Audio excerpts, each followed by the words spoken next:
Hello. I am now going to show you a review of how we multiply multi-digit numbers.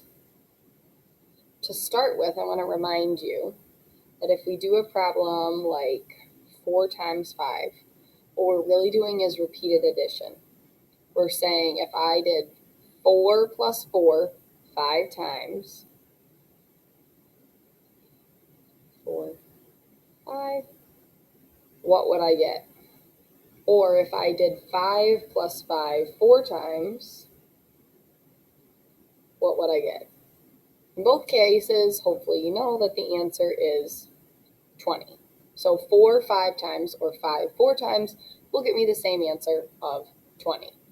When I go to do multi-digit multiplication, now I'm going to use the traditional algorithm to find out, let's say, 32 times 5.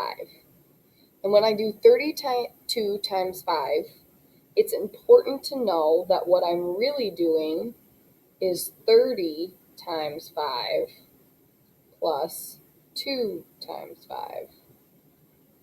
So 2 times 5 or 5 times 2 is 10, because 5 plus 5 is 10, or if I did 2 plus 2 plus 2 plus 2 plus 2, I would get 10.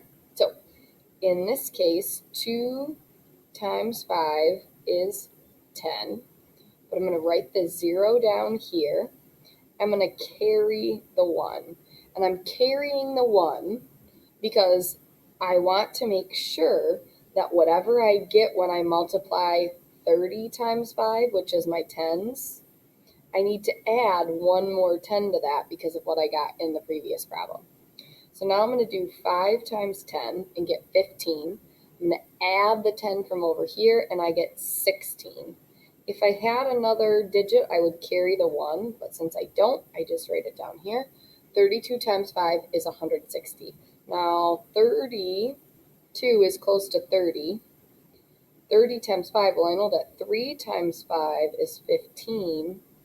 So 30 times 5 should be close to 150. And 160 and 150 are pretty close. So I feel good about that. All right. I'm guessing some of you might want to go back and watch this again, but I'm going to go on now and do if I have a 2-digit number times a 2-digit number, because this sometimes is where the wheels fall off the bus, so to speak. So I have, let's say, 16 times 49. In this case, I'm doing 16 times 9, which is really 10 times 9 plus 6 times 9. And, I'm doing 16 times 40 on this 4 right here. So the 9 came from 49 in the ones place, and the 4 came from the 4 in the tens place. And doing 16 times 40 is really the same as doing 10 times 40 plus 6 times 40. So there are 1, 2, 3, 4 multiplication problems that have to be done to solve this. The most common mistake I see is kids doing one multiplication problem here, one multiplication problem here, and calling it good.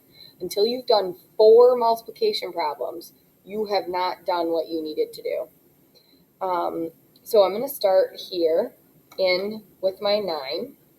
I'm going to say 9 times 6 is 54.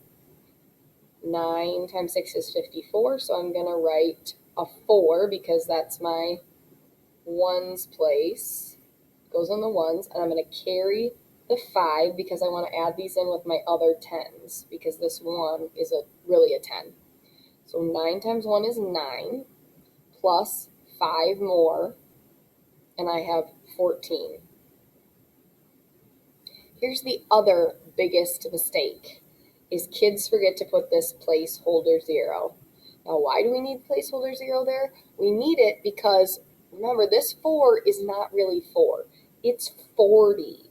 So if we don't put a placeholder 0 there, it's like having $4 instead of $40. That's a big difference. So we've got to make sure that we put our placeholder 0 there.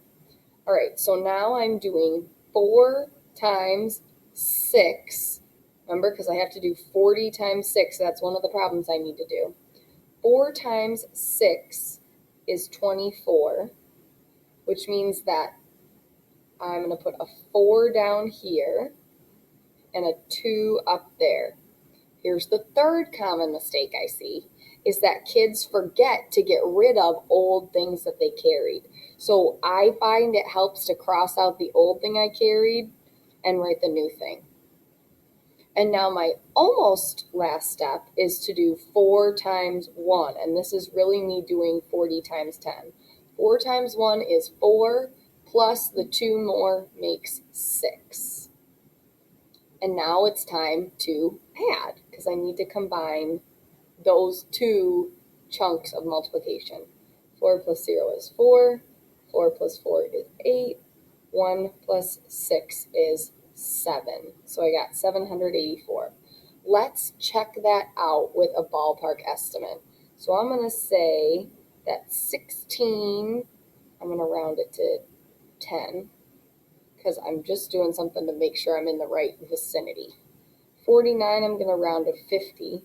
Now 1 times 5 is 5, and I'm going to add 1, 2 zeros, so I got 500. So 784 is in the vicinity of 500, so I feel good about that answer.